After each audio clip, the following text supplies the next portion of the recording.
I'm here to tell you all the repertorization mistakes that you need to stop making. If you have already watched every repertorization approach or strategy video, this is for you. These mistakes might be the reason why you might be missing the right remedy. So let's fix that. So repertorization is the core tool for analyzing almost 80% of our homeopathic cases. And it's about time we stop making these repertorization mistakes, especially if you want to pick the right prescription that works fast and grows your practice.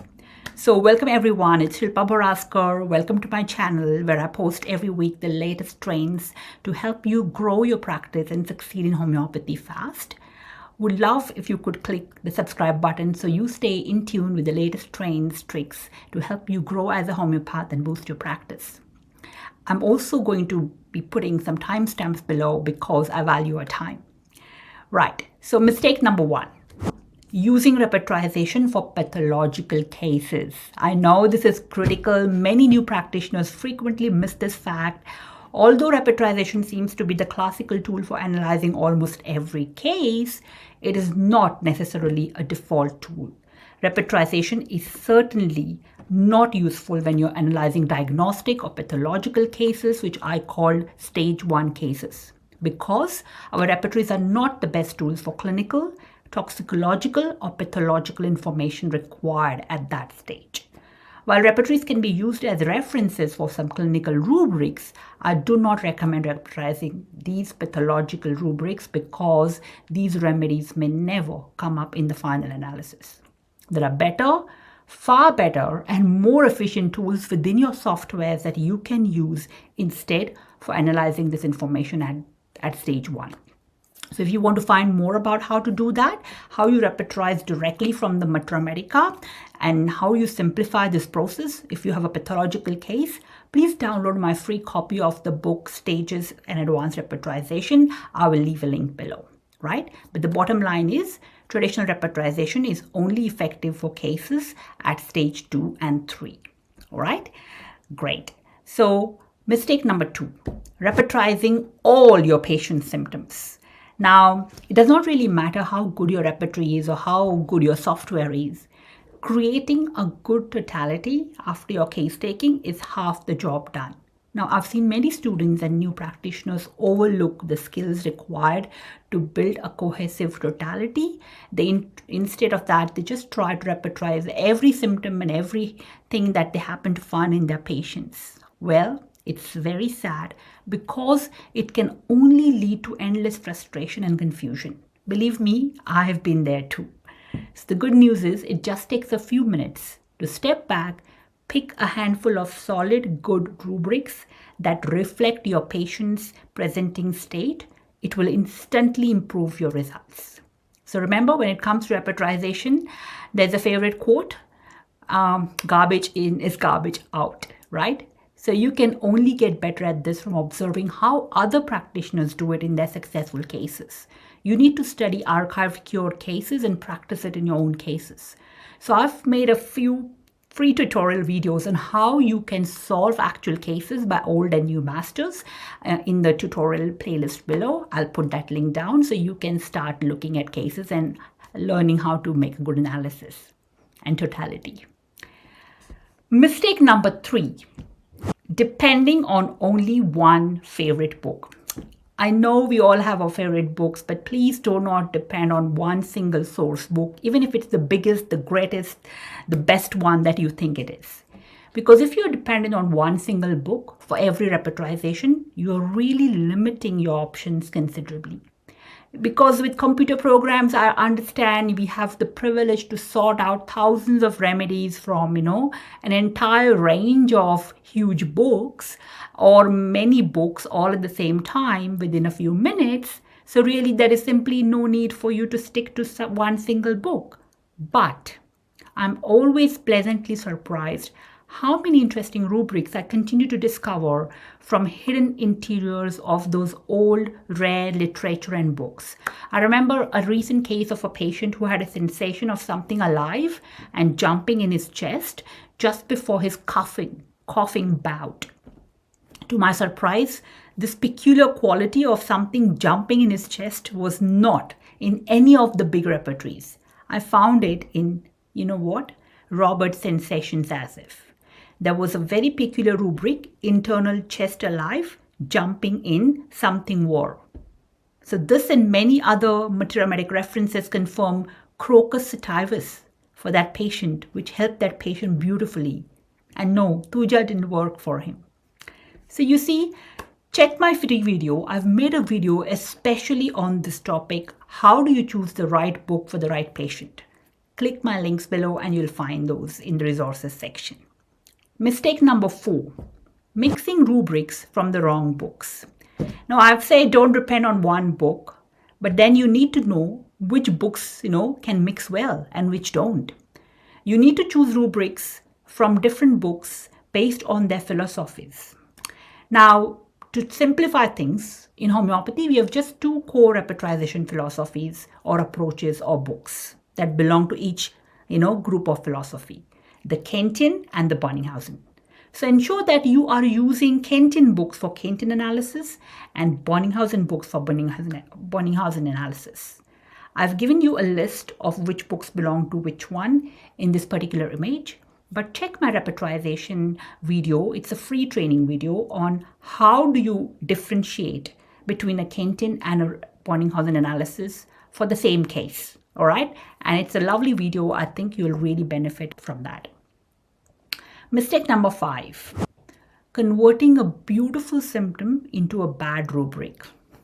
I know I have seen students and practitioners stress over this aspect of converting symptoms into rubrics.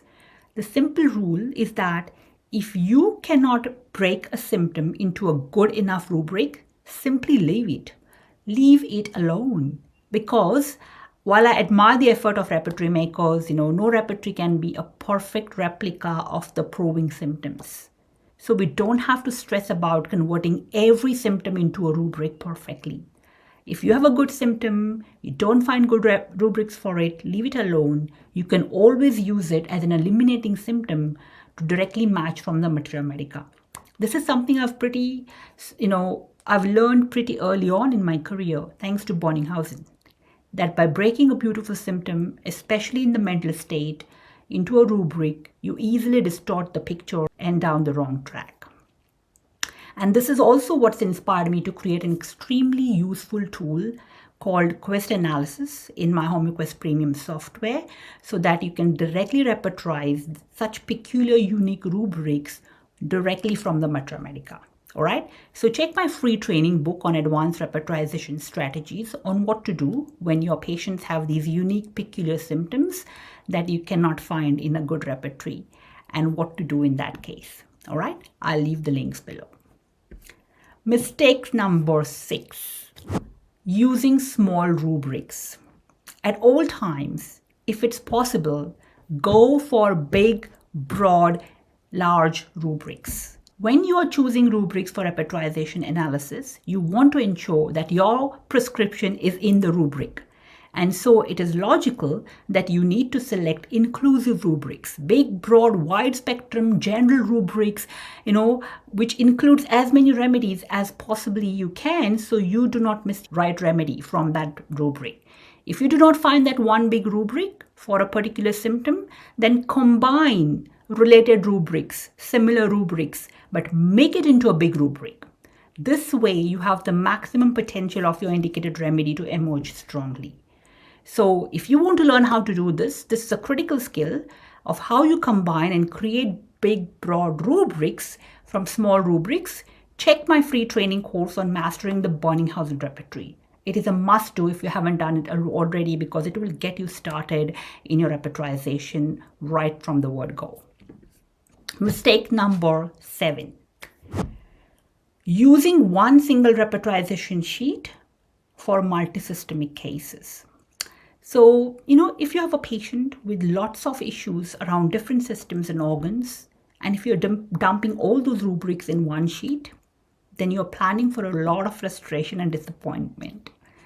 You see, one sheet strategy will only work for a simple linear case where most of the symptoms belong to one system or one chief complaint. All right. But 90% of our cases today are complex. They're multi-miasmatic, what I call as non-linear. I've spent endless hours trying to wade through this mass of confusion when I started my practice, trying to squeeze it all into one totality. Please don't do that. The key to success in these cases is to sort these rubrics into separate individual sheets and group them separately depending on your approach. For example, you can sort all the mental generals in one sheet or the physical generals in another sheet. You can, use different sheets for head issues, joint issues, skin issues, and so on. And so there are lots of ways you can do this, but please do not put more than 4 to 5 key symptoms or rubrics in one sheet. If you need more, add more sheets. All right. And then you can have a broad perspective overview because it helps you find the specific remedies for each complaint, as well as you get an overview of the common remedy running through all these complaints. So you get a lot of, zoom in and zoom out using this multi-sheet repertorization approach. So if you want to check how to use multiple sheets for analyzing complex systemic cases, then you check my free book on advanced repertorization. It is a must-have book, if you want to learn and master repertorization right from a beginner level to a skilled practitioner level. Mistake number 8. Using repertorization as the only tool. Here is the foundation of any repertorial success. I learned this strategy in the first few years of my medical school. Repertorization is not an end itself. In fact, it is one of the 3 key steps that you need to go through to make your prescription accurate. So once you have your case, once you have all your totality out, you have to do these 3 simple steps if you have chosen to do and use a repertorization approach, right? The first step and the first filtration process is repertorization, all right? But at the end of the repertorization, you will not arrive at your prescription. You will arrive at a group of about 5 to 6 well-indicated remedies for that totality. This filtrate group should contain your prescription. It will then go into the second step, which is called the remedy comparison.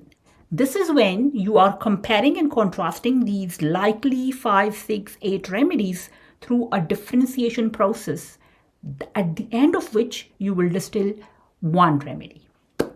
And the final step is then referring to the Mater Medica. So once you distill this final step, the one remedy from step 2, you confirm that by reading the Mater Medica or performing a Mater Medica analysis. So these are the key vital steps. Whatever program you use, whatever software you use, if you follow these 3 steps, I promise you will never go wrong. So there is so much clinical data and feedback available in our homeopathic community that these 3 steps are critical. There is no reason to mess this up. All right. So as I mentioned, check my free links, my free resources below, my tutorials to see how you use all these 3 steps in practice and also how you avoid making these 8 mistakes. Now, my question is, what is your top strategy? So I do not claim these 8 mistakes to be all inclusive, and I choose only the ones that have really made a difference in my clinical practice.